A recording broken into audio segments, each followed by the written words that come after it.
जब जिंदगी बहुत संघर्ष में चल रही हो, बहुत दुख का जीवन चल रहा हो, बहुत कष्ट का जीवन चल रहा हो, बहुत कष्टमय जीवन चल रहा हो, तब शमी के 5 पत्ते, शमी के 5 पत्ते एक दुर्वा के साथ एक अक्षत चावल का एक दाना, वो भी हल्दी में भिंगोया हुआ हो या केसर में भिंगोया हुआ हो, शमी पत्र 5, एक दुर्वा, एक चावल का दाना, जो दिल से हृदय से बेलपत्री के वृक्ष के नीचे पार्थिव लिंग का निर्माण कर कर मट्टी का शिवलिंग बनाकर प्रदोष काल में, मतलब शाम के समय पर शिवलिंग बनाकर उस पे जल चढ़ाकर, जो ये 5 शमी का पत्र, एक दुर्वा और एक चावल का दाना, अपनी कामना कर कर, जो दुख चल रहा है बाबा से विनय कर कर एक एक पत्ता जब समर्पित कर दे, फिर एक दुर्वा समर्पित कर दे, फिर एक चावल का दाना समर्पित कर दे और बाबा का वहीं पर पुनः विसर्जन कर दे, 3 महीना तो जाने दो, 15 दिन के अंदर वो दुख कटता जरूर है, चाहे कोई भी दुख, किसी भी तरह का दुख क्यों नहीं। एक बेलपत्र के वृक्ष की परिक्रमा करने वाले को हजारों अश्वमेध यज्ञ का फल प्राप्त हो जाता है, हजारों अश्वमेध यज्ञ का फल प्राप्त हो जाता है। उसी तरह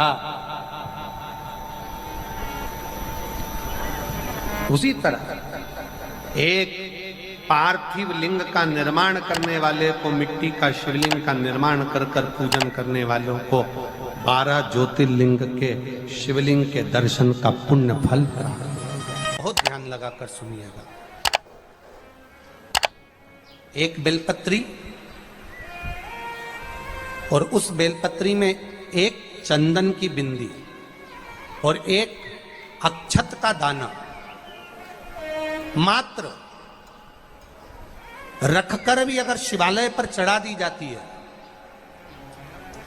एक बेलपत्री, एक चंदन का बिंदी, और चंदन फिर निवेदन करेंगे आज के जमाने में तुम लोग सब घिसा घिसाया, पड़ा पड़ाया, डब्बी का सामान ले लेकर, वो नहीं, चंदन की मुठिया रखो, थोड़ा सा भी घिसो, जरा सा भी घिसो, उसकी एक बिंदी और एक चावल का दाना, जब हम भगवान देवाधिदेव महादेव को समर्पित करते हैं, अपनी कामना कर कर समर्पित करते हैं, तो निश्चितता है, पुराण की कथा कहती है, शंकर भगवान उसका फल शीघ्र प्रदान कर देते हैं। भले आपने कुछ करा ना करा, उसका फल तुम्हें मिल जाए। में जाना, लोटा भरकर जल समर्पित करना, और कभी तुम्हारे जीवन में अगर तुमको लग रहा है कि मैं दुखों से पीछा छूट ही नहीं रहा, तब उस जगह पर बेलपत्री के मध्य भाग में पीला चंदन, ये जो पत्ती है और ये 2 पत्ती हैं, ये बड़ी पत्ती और ये बीच की जो 2 पत्ती हैं, इसके बीच में जो डंडी का भाग रहता है,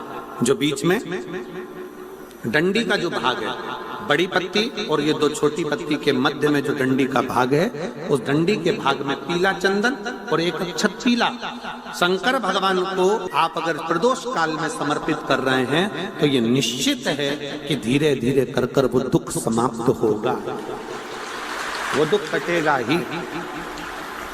अंतर्गत वर्णन किया गया शंकर भगवान की आराधना में, शिव की आराधना में, जब तुम्हें लगता है कि तुम्हारा व्यापार नहीं चल रहा, कोई तुम्हें धोखा दे रहा है, लक्ष्मी नहीं आ रही, बहुत चिंता में पड़े हुए हो, बहुत टेंशन में जिंदगी चल रही है, बहुत बीमारियां तुमको घेर ली है और चारों तरफ अंधेरा ही अंधेरा नजर आ रहा है, तुमने विचार करा अब मैं तो मर जाऊं तो अच्छा, मैं सुसाइड कर लूं तो अच्छा, मैं मर जाऊं तो अच्छा, तो मरने से पहले एक काम कर कर देखना, शंकर भगवान की आराधना कर कर देखना, शिव पर एक लोटा जल चढ़ा कर देखना, और ज्यादा चिंता, ज्यादा टेंशन हो तो बेलपत्री के जड़ को घिसकर उसका चंदन बनाकर शंकर को लेपन कर कर उसकी भी आराधना कर कर देखना कि बेल चंदन का फल क्या। बेलपत्र, एक बेल, ये कोई साधारण नहीं, एक बेलपत्र एक बेल, ये कोई साधारण नहीं, एक बेल। इसकी नीचे की डंडी से लेकर ये दो पत्तियां जहां लगी हैं और दो पत्ती से लेकर ये बीच की जो पत्ती है उसमें जो गैप है, उसमें जो जगह है, दिख रही है आपको? ये दो पत्ती से लेकर बीच की पत्ती के बीच में जो जगह खाली रहती है, 33 कोटि देवी देवताओं विराजमान रहते हैं इस बीच की जगह में।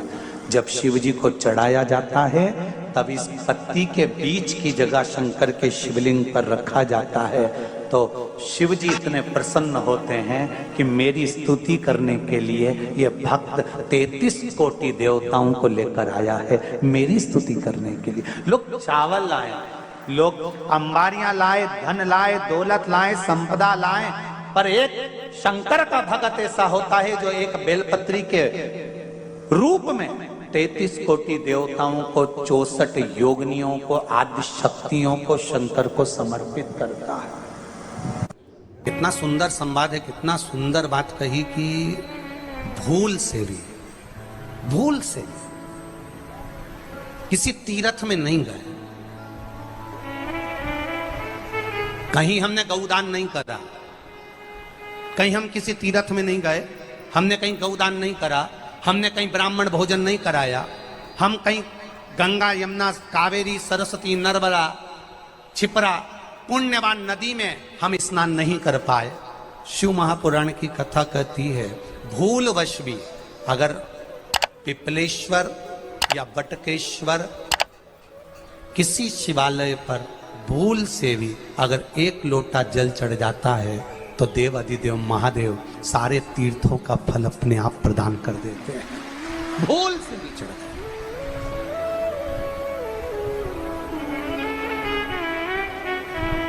एकांतेश्वर महादेव किसी तीर्थ में नहीं गए, कहीं हमने गौदान नहीं करा, कहीं हम किसी तीर्थ में नहीं गए, हमने कहीं गौदान नहीं करा, हमने कहीं ब्राह्मण भोजन नहीं कराया, हम कहीं गंगा यमुना कावेरी सरस्वती नर्मदा छिपरा पुण्यवान नदी में हम स्नान नहीं कर पाए। शिव महापुराण की कथा कहती है भूलवश भी अगर पिपलेश्वर या बटकेश्वर किसी शिवालय पर भूल से भी अगर एक लोटा जल चढ़ जाता है तो देव अधिदेव महादेव सारे तीर्थों का फल अपने आप प्रदान कर देते हैं। भूल से भी चढ़ जाए।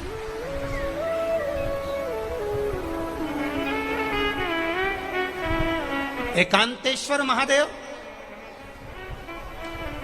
जो कि एकांत में बैठा हुआ है, एकांतेश्वर महादेव अकेला बैठा है अलमस्त होकर।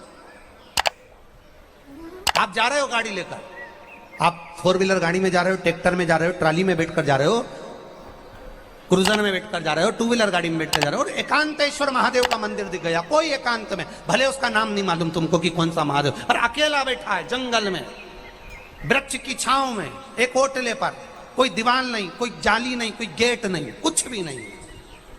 ये शिव मंदिर में जाकर एक लोटा जल समर्पित करती थी और शास्त्र कहता है कि शंकर के मंदिर में अगर एक लोटा जल कोई एक परिवार का व्यक्ति भी समर्पित कर रहा है तो समझ लेना कि वो अपनी 71 पीढ़ी को पार लगा रहा है। वो अकेला नहीं, 71 पीढ़ी को पार लगा रहा है। शिव महापुराण की कथा कहती है जब बच्चा गर्भ में आता है, माता के गर्भ में जब संतान आती है और माता के गर्भ में जब संतान रहती है, उस 9 महीने में स्त्री नारी अगर कहीं शंकर के मंदिर के सामने से निकल जाए या शिवालय का जल स्त्री को मिला हो या शंकर भगवान का कोई प्रसाद या शंकर भगवान का कोई नाम जाप या शंकर भगवान का कोई मंत्र जाप उस स्त्री के कानों में पहुंच जाए तो जो गर्भ में बच्चा होता है वो बच्चा शंकर की कथा तक या शिवालय तक उसको बिना बोले ही वो अपने आप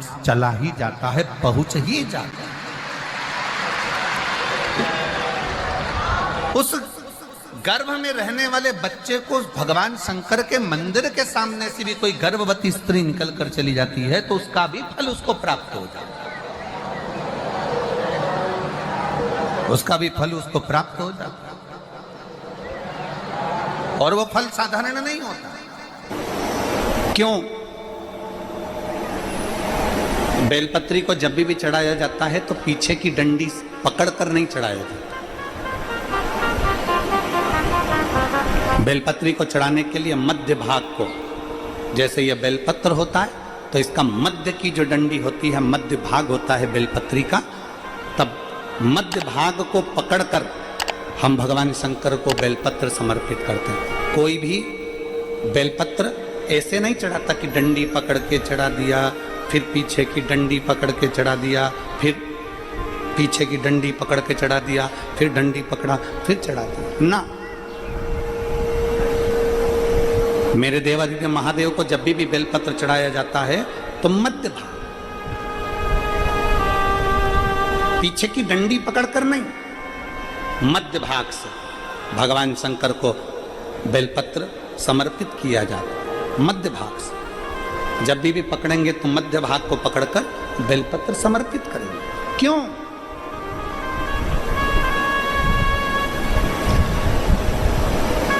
क्योंकि हमने भगवान शिव को मध्य भाग पकड़कर इसलिए समर्पित करा कि ये केवल बेलपत्र का मध्य भाग नहीं है मेरे शंभू, मेरे हृदय के मध्य भाग को मैं आपके चरणों में समर्पित कर रही हूं। मेरा दिल, मेरा हृदय, मेरा चित्त मैं आपको दे रही हूं। मध्य भाग एक विश्वास के साथ दे रही हूं। इतनी सुंदर बात नंदी ने कही है।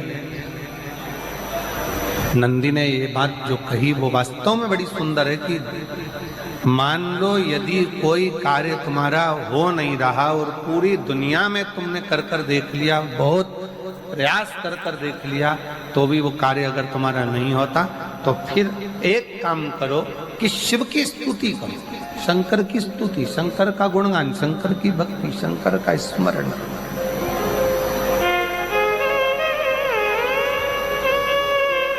फिर शिव की स्तुति करिए, शंकर से विनय करिए, शंकर से निवेदन करिए, शंकर का गुणगान करिए।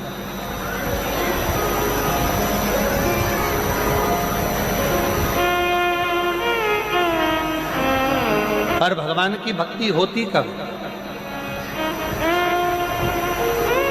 जितने आस्था चैनल पर कथा सुन रहे हैं, जितने फेसबुक यूट्यूब पर कथा सुन रहे हैं, जितने पंडाल में बैठकर शिव भक्त कथा को रसपान कर रहे हैं, उनसे निवेदन करूंगा कि शंकर की भक्ति होती कब है, शंकर का स्मरण कब होता है, शंकर की भक्ति कब होती है, शंकर की कथा सुनने में मन कब लग सकता है? जब अपने भीतर की अभिमत्ता, अपने भीतर का अहम, अपने भीतर का अहंकार, अपने भीतर की आसक्ति, अपने भीतर का काम, अपने भीतर की तृष्णा जब दूर हो जाए तो समझो कि आप शिव में मन लगा बैठे। कितने सारे लोग बैठे हैं यहाँ पर कथा में, सब पंडालों के अंदर लोग शिव भक्त बैठे हुए हैं। कई लोग ऐसे भी होंगे जिनका आकर बैठ तो गए पर दिल नहीं लगता। दो जल व्यक्ति के जीवन को बदलते। कितने जल? जम के बोलो जरा। दो जल। एक देवादिदेव महादेव के लिए भरा गया एक लोटा जल, और दूसरा है स्वयं के लिए भरा गया एक लोटा जल। यहाँ पर अगर बुजुर्ग मेरी माताएं बैठी होंगी, मेरी जीजियाँ बैठी हैं, मेरे जीजा बैठे हैं, बुजुर्ग जितनी माताएं बैठी हैं, वो पुराने समय का अगर लेख उठाकर देखेंगे तो पुराने समय के लोग भोजन करने बैठते थे ना, तो भोजन करने से पहले अपने पानी के लोटे को भरकर, अपना गिलास भरकर बैठते थे। किसी ने देखा है कि नहीं देखा? जम के बोलो जरा, देखा है आप लोगों ने? पुराने समय के लोग जब भोजन करने बैठते थे, पुराने समय के लोग जब भोजन करने बैठते थे तो अपना पानी का गिलास, अपना पानी का लोटा पहले भरकर आसन लग जाता था। बहू आसन लगा देती थी, बहू खाना बना देती थी, घर की पत्नी खाना बना देती थी, भोजन बना देती थी, घर के लोग भोजन दे देते थे। थाली कोई भी लगा कर ला कर दे, थाली कोई सजा कर ला कर दे, पर घर का जो व्यक्ति खाना खाने बैठता था, भोजन करने बैठता था, वो अपना पानी स्वयं भर कर बैठता।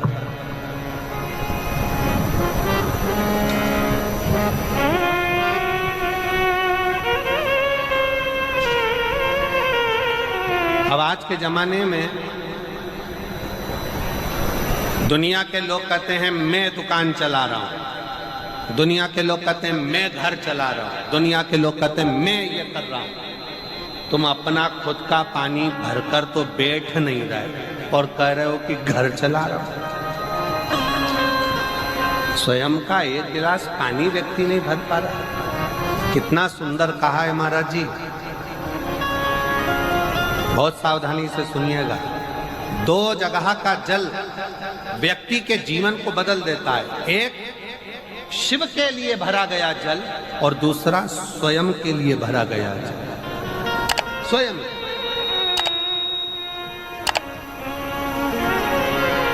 शंकर के मंदिर में जा रहे हो, एक लोटा जल अपने घर से भरकर लेकर चले जाओ और अपने घर में जब तुम भोजन करने बैठ रहे हो, जब तुम रोटी खाने बैठ रहे हो, भोजन करने बैठ रहे हो, भोजन ग्रहण करने बैठ रहे हो, जब तुम भोजन को ग्रहण करने के लिए बैठ रहे हो, तब अपने घर में जब तुम भोजन ग्रहण करने बैठ रहे हो तो एक लोटा जल या एक गिलास पानी भरकर बैठो। बहू अच्छी है, पानी भरेगी, मना नहीं है। बेटा अच्छा है, पानी भरेगा, मना नहीं है। पोता अच्छा है, पोती अच्छी है, नाती अच्छा है, पंती अच्छा है, घर में सब अच्छे हैं। तुम्हारी पत्नी भी अच्छी है, तुम खाना खाओगे तो वो पानी ला कर दे देगी। तुम्हारी बहू भी अच्छी है, तुम भोजन करोगे तो वो पानी ला कर दे देगी। तुम्हारा परिवार का हर व्यक्ति अच्छा है, तुम्हारा कहना मानता है। तुम जिमने बैठोगे, भोजन करने बैठोगे तो वो पानी ला कर देगा। पर शिव पुराण की कथा कहती है, जो व्यक्ति भोजन करते समय अपना जल स्वयं भरकर बैठता है, उसकी जिंदगी में से 3 रोग समाप्त हो जाते हैं। कितने रोग समाप्त हो जाते हैं? 3।